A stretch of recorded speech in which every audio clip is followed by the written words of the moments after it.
Mean astro के दर्शकों जरा ध्यान से सुनिए। मन के हारे हार और मन के जीते जीत। मन के हारे हार हो जाती है, ये बात निश्चित है, लेकिन ये मन हारता ही क्यों है?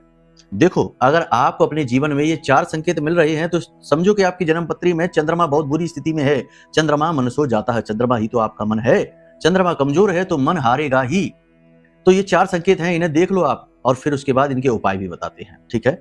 सबसे पहला संकेत, माँ का स्वास्थ्य खराब रहना, माँ के साथ आपकी अनबन रहना, उतना सपोर्ट न मिल पाना जितना कि मिलना चाहिए।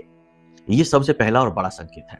दूसरा, आप लोगों के लिए चाहे कितना ही करिए, उन्हें चाहे धन दे दीजिए, चाहे कितनी ही मेहनत उनके लिए करिए, चाहे कितना ही समर्पण उनके लिए करिए, जैसे ही लोगों का काम बनेगा, वो आपको छोड़कर आगे निकल जाएंगे, आप जहां के तहां खड़े रह जाएंगे। यानी कि emotional support zero, emotional support मिलेगा ही नहीं। आप अपने आप को हमेशा अकेला और खाली महसूस करेंगे। असफलता आपके जीवन से चिपक जाएगी, ठीक है? तो ये 2 बड़े संकेत हैं। तीसरा संकेत, पैसे की तंगी पीछा ही नहीं छोड़ेगी। पैसे का फ्लो हमेशा बिगड़ा ही रहेगा। कमा ही नहीं पाएंगे और कमाएंगे भी तो रोक नहीं पाएंगे। एक तरफ से आया, दूसरी तरफ से गया। इसके लिए कई अन्य ग्रह और भी जिम्मेदार होते हैं, लेकिन चंद्रमा मन है, चंद्रमा धन है। इसी के साथ साथ तीसरा, स्नान करने की इच्छा नहीं होगी, नहाने की इच्छा नहीं होगी, नहाने में देरी बहुत करेंगे। कभी कभी ऐसा भी होगा कि 1-1, 2-2 दिन नहाएंगे ही नहीं।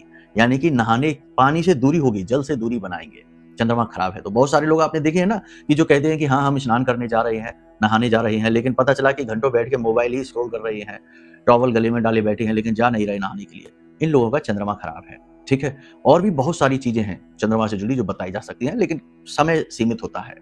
तो अब यदि ये स्थितियां हैं, मान सम्मान की कमी है, पैसे का फ्लो बिगड़ा है, मन में खालीपन, अकेलापन रहता है, इमोशनली अनस्टेबिलिटी है, माँ की स्वास्थ्य सेहत में गड़बड़ी है, तो ये चंद्रमा की खराबी है। कैसे होगी ये खराबी दूर? जन्म पत्री दिखाइए, एक ही मात्र समाधान है, कोई इससे बड़ा समाधान नहीं है। क्योंकि चंद्रमा और राहु के उपाय इतनी जल्दी फलित नहीं होती हैं, क्योंकि ये मन से, दिमाग से जुड़ी हुई चीजें हैं और मन बड़ा चंचल है। 1 सेकंड में 100 बार बदल सकता है, इसलिए उपाय नहीं फलित होते। कुंडली दिखाकर जो उपाय करे जाएंगे वो फलित हो भी जाते हैं। फिर भी आपको हम बता दें कि इसके लिए कुछ चीजें हैं जो आप जीवन में शुरू करिए। कम से कम आधे घंटे या 1 घंटे के लिए सुबह सुबह मन को एकाग्र करके, यानी आंख बंद करके, बिना शरीर को हिलाए डुलाए ध्यान करने की स्थिति में बैठिए। कुछ नहीं तो नाम जप करिए, कुछ नहीं तो मंत्र जाप करिए। इससे मन स्थिर होगा, चंद्रमा अनुकूल होगा और आपकी एकाग्रता बढ़ेगी, जीवन में अनुकूलता आएगी। और भी कुछ उपाय है, लेकिन उसके लिए कुंडली आप आकलन कराइए। प्रेम से बोलिए जय माई की।